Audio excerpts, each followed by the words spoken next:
what's the situation where you currently are with regards to the pandemic? Okay, so well, thank you so much for having me. I really appreciate the invitation. I'm currently living in United Kingdom. So I'm doing my postgraduate in London School of Hygiene and Tropical Medicine, Tropical International Health. So right now, what is currently going that as of today, that's 15th of April, 2020, there've been over 12,000 deaths in United Kingdom, and over 300,000 cases is, of course, intensive community testing, voluntary self-isolation, quarantine, and social distancing, and of course in the hospital capacity. So that's what's going on currently in United Kingdom. All right. But I also know that I'm not from United Kingdom, I'm from Nigeria. Hello? Yeah, we know that. Could you describe to our viewers how COVID-19 is actually different from other medical emergencies, please? Okay, COVID-19 is actually in the family of coronavirus. So coronavirus is like a large family of virus. For example, I can give you an example of what coronavirus looks like. For example, in 2003, there was this pandemic called SARS, that's severe acute respiratory syndrome. And that's just an example of what COVID-19 is. But COVID-19 is a novel kind of virus, but it's in this with something like severe acute respiratory syndrome, which is SARS. Yeah. So how is it different? It causes broad spectrum of it, ranging from something mild to something that is very severe. That's what it is. Like in this COVID-19 disease, it actually causes almost 80% of people are actually asymptomatic. That means 80% do not know any symptoms. That's what I mean by a mild case. And then severe, that means like out of that 80%, just the remaining 20%, they now show severe symptoms. And out of 20%, 15% will actually be hospitalized with severe symptoms, and they will actually require oxygen. Whereas the remaining 5% will require critical care, and they may eventually die because they will now require ventilation. And we know that ventilators right now are quite scarce. Yeah. So one of the things about COVID-19 is that it has a broad spectrum. So that's what makes it different.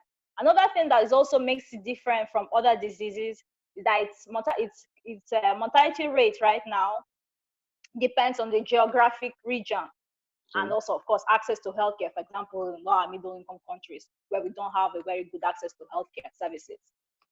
So, of course, for some places like, for example, Italy, the mortality rate is higher because, of course, the population in Italy, they are more older people than younger people, and so they are the ones who unfortunately get more severe cases, and so it reflects in their mortality rate. So that's something that is very different compared to other diseases. So another thing that also makes it different is that it spreads slower than, for example, something like flu. I know we all know what flu looks like. Flu is something similar like COVID-19. That means you still have the similar symptoms like cough, catarrh, runny nose. You are weak. You want to sleep. You are drowsy. Similar symptoms like that. But it's different because it spreads slower than COVID-19. Another thing that makes it different is that it overlaps with other diseases. For example, something like malaria.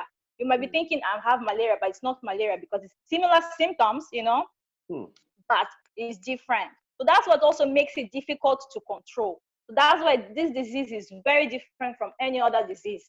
And also the fact that, like I explained before, it's asymptomatic. So you wouldn't even know that you have it. But people will go around and infecting people, and they will be increasing the secondary transmission. So that's something unique about COVID-19. Wow, that's scary. There's been a lot of misinformations and conspiracies and myths out there. Wanted to find out from you, Doctor, what kind of misinformation are you seeing out there?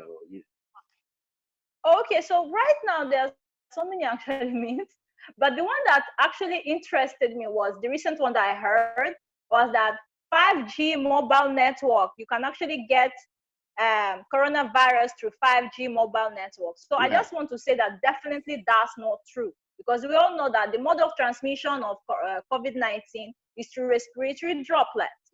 That means, or when you are coughing here and somebody is close to you and you are practically coughing on the person, and so all the droplets get to your face, or you are touching contaminated surfaces, or you are touching your face, your nose, your mouth with contaminated hands.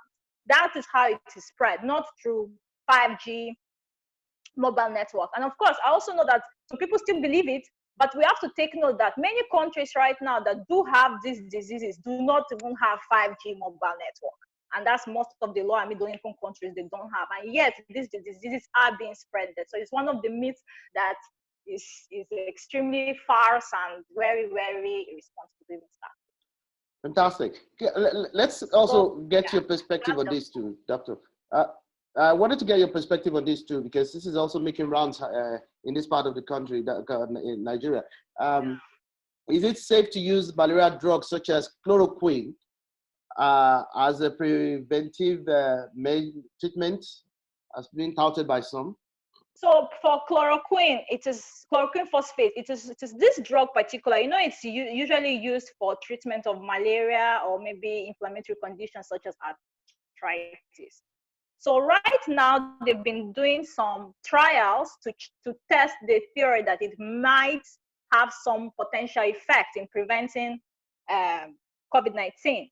But however, these trials have been stopped currently, and that's because the drug is where it has actually potential harm. It can cause potential harm, especially in terms of heart manifestations, like cardiovascular manifestations. So it is not safe until it's going to be proven otherwise. So I do not advise anyone to just start taking chloroquine phosphate as a mode of prevention, because that drug itself is very dangerous. And even for malaria, whenever it's being prescribed, it's always being prescribed very carefully, because it has lots of adverse effects ranging from cardiovascular manifestations,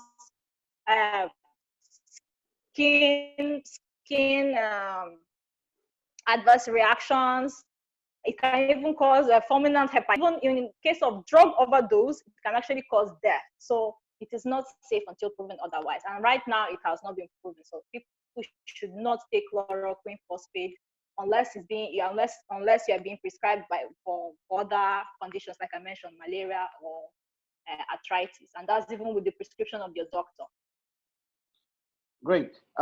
Finally, Doctor, our time is fast spent. I wanted to also find out from you, some Nigerians have actually touted the fact that they can actually use herbal remedies in order to treat coronavirus. What's your take on this, please? So herbal remedies, well, I'm not exactly a fan of herbal remedies, so I wouldn't want to be biased in any way. But the truth of the matter is that no study so far has shown that these herbal remedies can prevent this disease. So I wouldn't advise people to just take it like that. But I do know that there are certain herbs, like not herbs per se, but some vegetables, like for example garlic, that has some antibacterial properties. So, but that's antibacterial anyway. So I would just say that right now herbal remedies have not shown any no studies have supported that effect. So nobody should just start taking it because of that. However, if you just maybe want to be taking some like garlic, for example, just for other causes, you can go ahead and take it in measures and have a legitimate reason for that. So that's what I would say. But currently, you should not be taking any herbal remedies to prevent COVID-19 or malaria or measles or any of those diseases. That's not what I advise anyone to do. Dr. Cassandra Akine, thank you so much for your insightful analysis. We hope to get back to you from time to time to debunk some of these myths and conspiracies. Thank you so much.